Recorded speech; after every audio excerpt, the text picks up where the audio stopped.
इस लेक्चर में हम लोग डिस्कस करेंगे सिविल प्रोसीजर कोड के टॉपिक पे। और आज का हमारा जो टॉपिक है वो है प्रिंसिपल ऑफ रेस जुडिकाटा। जी हाँ, हम लोग आज इस लेक्चर में डिस्कस करने वाले हैं सीपीसी के सेक्शन 11 पे। और प्रिंसिपल ऑफ रेस जुडिकाटा से संबंधित जितने भी प्रावधान होंगे, फॉर एग्जाम्पल की जो प्रिंसिपल है रेस जुडिकाटा का वो किस मैक्सिम पे बेस्ड है, इससे रिलेवेंट केस लॉज क्या है, प्रिंसिपल ऑफ रेस जुडिकाटा का क्या कोई अपवाद है तो वो क्या है, इन सभी बातों को हम लोग 2 सेशन में डिस्कस करेंगे। और ये वीडियो का पहला सेशन है। इस सेशन में हम लोग डिस्कस करेंगे कि principle of res judicata apply हो तो इसके लिए ऐसे कौन कौन से आवश्यक शर्त है, एसेंशियल कंडीशन है जिसको पूरा करना आवश्यक है। तो आज हम लोग डिस्कस करेंगे basically condition for the applicability of the principle of res judicata. Lecture पे आने से पहले अगर आप मेरे चैनल पे नए हैं तो नीचे दिए गए सब्सक्राइब बटन पे क्लिक कर लीजिए, चैनल को सब्सक्राइब कीजिए, बेल आइकन दबाइए ताकि आपको डेली लेक्चर मिल सके। अगर आपको कोई समस्या है लॉ से रिलेटेड तो आप कमेंट बॉक्स में कमेंट जरूर कीजिए। तो चलिए स्टार्ट करते हैं आज के लेक्चर को। तो सबसे पहले पहला जो शर्त है वो क्या है, देयर मस्ट बी 2 सूट, मतलब 2 सूट का होना आवश्यक है principle of res judicata apply हो इसलिए। तो पहला होगा फॉर्मर सूट, दूसरा सब्सिक्वेंट सूट। एक सूट जो पहले इंस्टीट्यूट हुआ, दूसरा जो बाद में इंस्टीट्यूट हुआ। अब हम कौन से सूट को फॉर्मर सूट कहेंगे और कौन से सूट को सब्सिक्वेंट सूट कहेंगे तो यह तय होगा एक्सप्लेनेशन फर्स्ट से। एक्सप्लेनेशन फर्स्ट कहता है सेक्शन 11 का कि जो सूट पहले डिसाइड होगा वही फॉर्मर सूट होगा। इस बात से कोई फर्क नहीं पड़ता है कि वो पॉइंट ऑफ टाइम में पहले इंस्टीट्यूट हुआ था या नहीं। मतलब समझ में आ रहा है कि जो सूट पहले डिसाइड होगा वही फॉर्मर सूट होगा। इससे कोई फर्क नहीं पड़ता है कि वो सूट बाद में इंस्टीट्यूट हुआ था। अब आते हैं दूसरा पॉइंट, वो है फर्स्ट कंडीशन पे ही कि सूट का मतलब क्या, क्योंकि आपको हर बात समझना है। What do you mean by suit. तो जो टर्म सूट है इसको डिफाइन नहीं किया गया है सीपीसी में, लेकिन हम लोग लिटरली समझते हैं एक प्रकार का प्रोसीडिंग जो कोर्ट में चलाया जाता है या कोर्ट में होता है, और कोर्ट में वो प्रोसीडिंग चलाया जाता है प्रेजेंटेशन ऑफ प्लेंट के आधार पे, उसी को हम कहते हैं सूट। ये तो हो गया जानकारी फर्स्ट कंडीशन को लेके। अब आते हैं दूसरे कंडीशन पे जिसको फुलफिल करना बहुत जरूरी है। लेकिन उससे पहले आप लोगों को एक बात से सूचित करना चाहते हैं कि मैंने एक ग्रुप क्रिएट किया है, judicial exam preparation group, Facebook पे। उसका लिंक मैं आपको डिस्क्रिप्शन बॉक्स में दे दूंगा। उस लिंक पे क्लिक करके आप उस ग्रुप से जुड़िए ताकि आपको डेली एमसीक्यू मिलता रहे, आपको डेली लीगल अपडेट मिलता रहे, और आप जो भी जानकारी आपके पास है जुडिशियल पॉइंट ऑफ व्यू से आप वहां शेयर कीजिए ताकि और लोगों को भी सहायता मिल सके। तो आते हैं पॉइंट पे। जो दूसरा कंडीशन है इसको फुलफिल करना आवश्यक है, और ये दूसरे कंडीशन को समझना भी आवश्यक है। अगर आप इस कंडीशन को समझ लेते हैं तो आपका जो कॉन्सेप्ट है रेस जुडिकाटा का ये क्लियर हो जाएगा। तो देखिए क्या कहता है दूसरा कंडीशन में कि जो मैटर इन इश्यू होगा, ठीक है, मैं आपको तोड़ तोड़ कर समझाता हूं। पहला कि जो मैटर इन इश्यू होगा, जिस बात को लेकर विवाद है, उन दो जो सूट इंस्टीट्यूट हुआ है उन दोनों ही सूट में जो विवाद है सेम होना चाहिए। मैटर इन इश्यू सेम होना चाहिए। अब सेम तो होना चाहिए मैटर इन इश्यू, लेकिन उस मैटर इन इश्यू का जो नेचर है वो बता रहा है कैसा होना चाहिए, directly and substantially in nature. अब कौन सा matter in issue directly and substantially होगा ये समझिए। उससे पहले आपको यह समझना है कि मैटर डायरेक्टली इन इश्यू का मतलब क्या होता है, जो इमीडिएट इन नेचर है, जिस मैटर पे सूट बेस्ड है। और सब्सटेंशियली इन इश्यू का मतलब होता है कि जिस सूट में जो सब्जेक्ट मैटर है, जिस बात को लेके सूट इंस्टीट्यूट हुआ है, वह मैटर का डिसीजन आना बहुत आवश्यक है। ऐसे मैटर इन इश्यू को कहते हैं matter directly and substantially in issue. अब एग्जांपल से समझते हैं। अगर मान लीजिए ए ने बी के खिलाफ, एग्जाम्पल देखिए, ए ने बी के खिलाफ सूट दायर किया। अब जो सूट जो इंस्टीट्यूट हुआ है बी के खिलाफ ए के द्वारा, वह हुआ है for the possession of land and for mesne profit.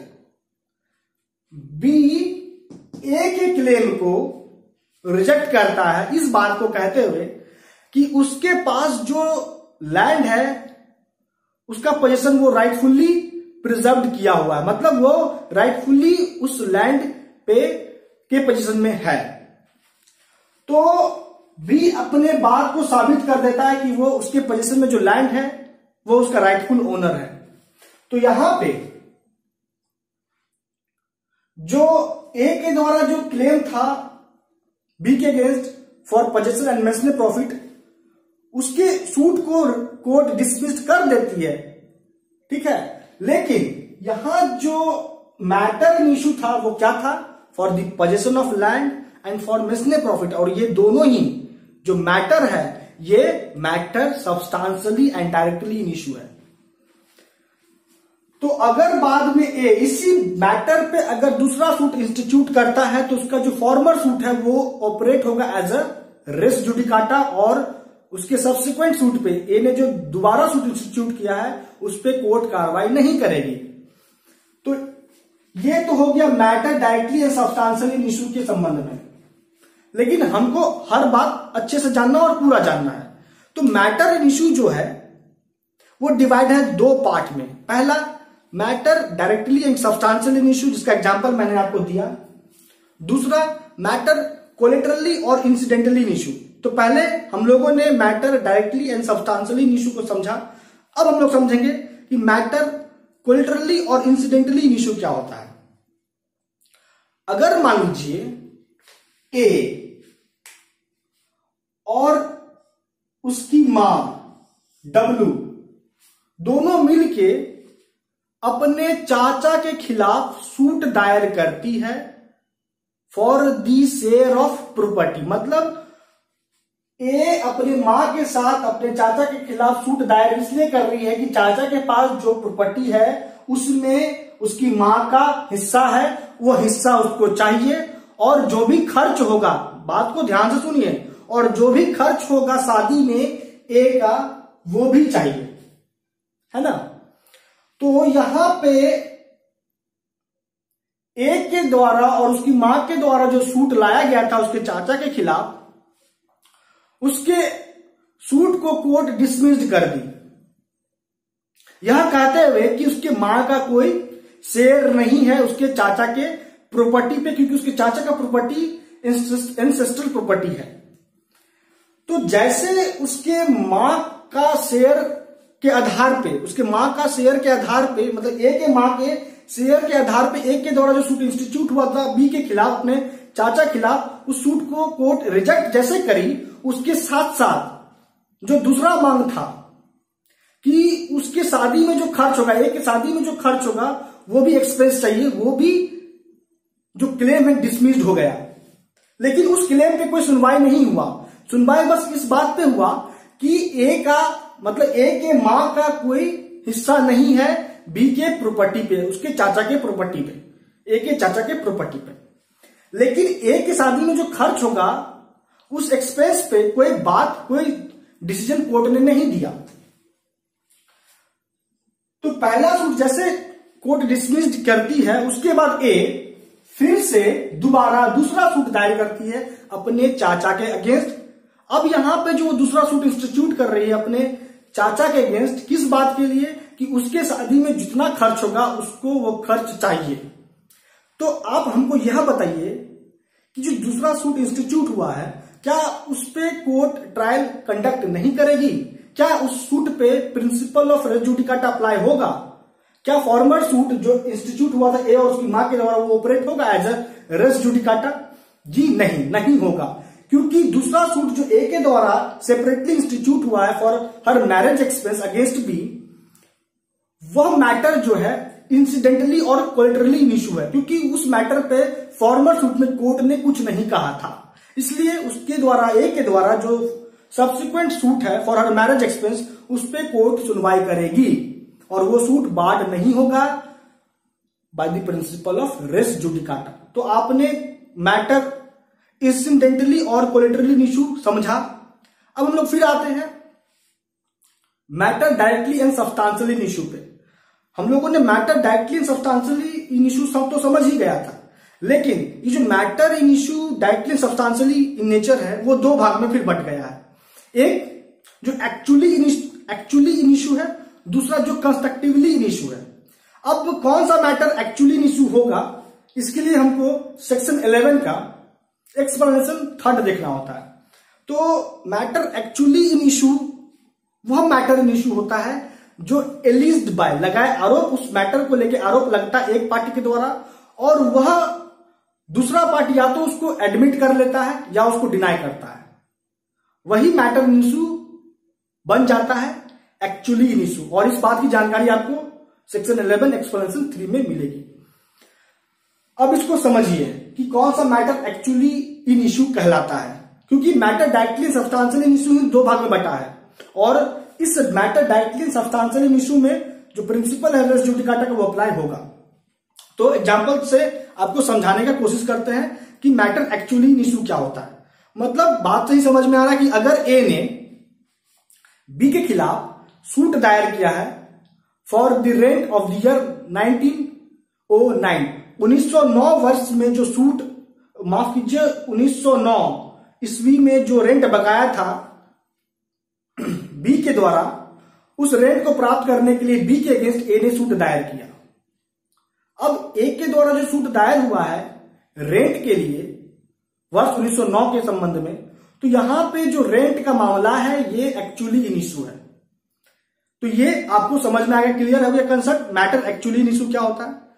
अब आते हैं, बात करते हैं मैटर कंस्ट्रक्टिवली इन इशू और इसी को कहते हैं principle of might and out. अब कौन मैटर कंस्ट्रक्टिवली इन इशू है, क्योंकि इस मैटर इन इशू पे भी जो कंस्ट्रक्टिवली इन नेचर है उस पर भी जो सिद्धांत है प्रिंसिपल है रेस जुडिकाटा का वो अप्लाई होगा। तो आखिर कौन सा matter in issue constructively in issue या कंस्ट्रक्टिवली इन नेचर हो जाता है, इसके लिए हमको देखना होता है एक्सप्लेनेशन 4 ऑफ सेक्शन 11। अब एग्जांपल से समझिए, मान लीजिए ए ने, हम लोगों ने पहले मैटर एक्चुअली इन इशू समझा, हम लोग समझ रहे हैं मैटर कंस्ट्रक्टिवली इन इशू। जो दूसरा भाग है मैटर डायरेक्टली सब्सटेंशियल इन इशू का। तो ए ने बी के खिलाफ सूट दायर किया for the position of land, मतलब ए को बी से बी के लैंड का कब्जा चाहिए और वो अपने पहले सूट में ये मांग कर रहा है किस ग्राउंड पे, सी के वारिस होने के ग्राउंड पे। मतलब ए सी का वारिस है, इस ग्राउंड पे वो बी से बी के जमीन का कब्जा मांग रहा है, लैंड के पोजीशन को मांग रहा है बी से ए, इसलिए वो सूट दायर किया। ग्राउंड क्या है कि वो सी का वारिस है इसलिए वो इंटाइटल्ड है। लेकिन कोर्ट उसके सूट को डिसमिस कर देती है, इस पहले सूट को कोर्ट डिसमिस कर दे रही है। अब फिर जब उसका पहला सूट डिसमिस्ड हुआ का, तो वो दूसरा सूट दायर करता है बी के खिलाफ, वो दूसरा सूट दायर करता है बी के खिलाफ और ये दूसरा सूट जो दायर हुआ है बी के खिलाफ और इसमें ए बी से लैंड के पोजीशन को ही मांग रहा है। अब यहां पे ग्राउंड चेंज कर दे रहा है बस ए। अब ग्राउंड क्या है ए का, दूसरे वाले सूट में एडवर्स पोजीशन का ग्राउंड है। एडवर्स पोजीशन के आधार पे बी से वो बी के पास जो लैंड है उसका पोजीशन का मांग कर रहा है। तो क्या आप हमको यह बताइए कि दूसरे सूट पे principle of res judicata applicable होगा क्या? पहला सूट जो डिसमिस्ड हुआ है वो ऑपरेट होगा as a res judicata with respect to subsequent suit? तो देखिए कहता है कि जी बिल्कुल होगा, क्योंकि यहां पे जिस ग्राउंड का जिक्र ए ने सब्सिक्वेंट सूट में किया है वो ग्राउंड वो फॉर्मर सूट में भी उठा सकता था, लेकिन उसने उठाया नहीं। ठीक है, तो यहां पे इस ग्राउंड पे कि जो मैटर इन इशू है इन सब्सिक्वेंट सूट, उसका नेचर क्या है? कंस्ट्रक्टिव इन नेचर है। इसलिए जो प्रिंसिपल है रेस जुडिकाटा का वो अप्लीकेबल होगा और ए के द्वारा जो दूसरा सूट लाया गया है वो बाड हो जाएगा, उस पर कोर्ट ट्रायल नहीं करेगी। तो ये हो गया मैटर एक्चुअली इन इश्यू। तो दूसरे वाले कंडीशन से हमको यह समझ में आया कि दोनों सूट में, फॉर्मर सूट और सब्सिक्वेंट सूट, दोनों सूट में जो मैटर इन इश्यू होना चाहिए सेम होना चाहिए और नेचर डायरेक्टली एंड सब्सटेंशियली होना चाहिए इन नेचर। वो क्या है हम लोगों ने डिटेल में डिस्कस किया। तो इतनी सारी बातों की जानकारी आपको मिली कंडीशन सेकंड से।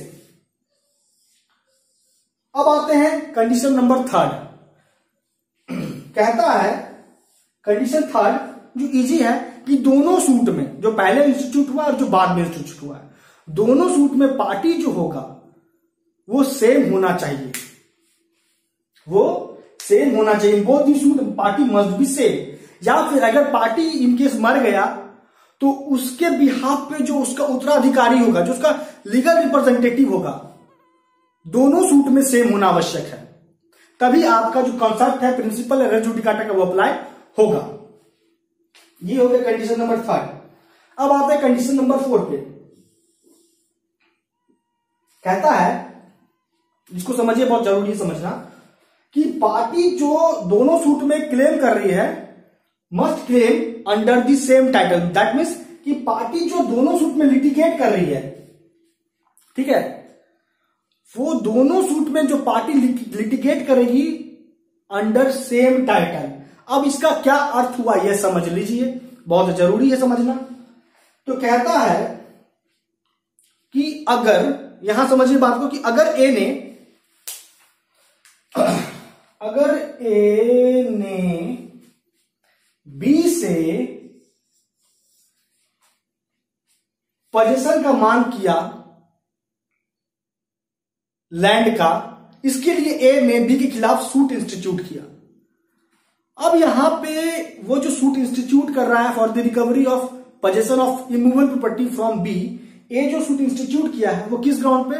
On the ground of owner, ठीक है। उसके सूट को कोर्ट डिसमिस्ड कर दी। अब दूसरा वो सूट दायर किया फिर बी पे, जिसमें फॉर सेक ऑफ कन्वीनियंस मैं आपको एग्जांपल के लिए समझा रहा हूं कि सेम टाइटल का क्या मतलब होता है। तो जो दूसरा सूट इंस्टीट्यूट हुआ है ए के द्वारा बी के against for the recovery of position of immovable property, वो हुआ है किस ग्राउंड पे? On the ground of adverse position, या फिर ऑन द ग्राउंड दैट कि ए जो है उस प्रॉपर्टी का मॉर्गेजर है, इसलिए उसको उस प्रॉपर्टी को रिडीम करना है। तो आप हमको यह बताइए कि क्या principle of res judicata second suit पे जो इंस्टीट्यूट हुआ है ए के द्वारा बी के अगेंस्ट अप्लाई होगा? नहीं होगा। क्यों नहीं होगा? अब यहां अप्लाई नहीं होगा। क्यों नहीं होगा? क्योंकि यहां पे जो लिटिगेशन हो रहा है दोनों सूट में, वो अंडर सेम टाइटल नहीं है। पहले सूट में ए मांग कर रहा है पोजीशन का on the ground of ownership, और दूसरे सूट में वो मांग कर रहा है बी से प्रॉपर्टी का, ठीक है, on the ground of mortgage. तो यहां पे इसलिए दोनों सूट अंडर सेम टाइटल नहीं होने के कारण उसके दूसरे सूट पे अप्लाई नहीं होगा प्रिंसिपल ऑफ रेस जुडिकाटा। तो ये भी कंडीशन अप्लाई होना जरूरी है और ये भी कंडीशन का फुलफिलमेंट होना जरूरी है। तभी जाके जब पूरा शर्त फुलफिल होगा तभी जो डॉक्ट्रिन है रेस जुडिकाटा का वो अप्लाई होगा। मैंने आपको सेक ऑफ कन्वीनियंस के लिए समझाया एग्जांपल के लिए कि सेम टाइटल का मतलब क्या होता है। अब आते हैं नेक्स्ट कंडीशन पे, जो है कि कोर्ट जिसने फॉर्मर सूट डिसाइड किया। जो नेक्स्ट कंडीशन क्या कह रहा है कि कोर्ट जिसने फॉर्मर सूट डिसाइड किया वो योग्य होना आवश्यक है टू ट्राई सब्सिक्वेंट सूट। मतलब जिस कोर्ट ने फॉर्मर सूट, पहले वाले सूट को डिसाइड किया है, उस कोर्ट के पास यह शक्ति है कि जो सब्सिक्वेंट सूट दायर हुआ है उस सूट के संबंध में वो ट्रायल कंडक्ट कर सके। तो ये हो गया कंडीशन नंबर 5। अब आइए जो लास्ट कंडीशन है। लास्ट कंडीशन कहता है कि जो matter directly and substantially in issue है इन बोथ दी सूट, दोनों सूट में जो matter directly and substantially in issue है, और किस मैटर को कहेंगे directly and substantially in issue, ये मैंने आपको समझाया। तो दोनों सूट में जो matter directly and substantially in issue है वो पहले वाले सूट में ही डिसाइड हो चुका है कोर्ट के द्वारा। पहले वाले सूट सूट में ही कोर्ट के द्वारा वह मैटर जो directly and substantial in issue है वो डिसाइड हो चुका है।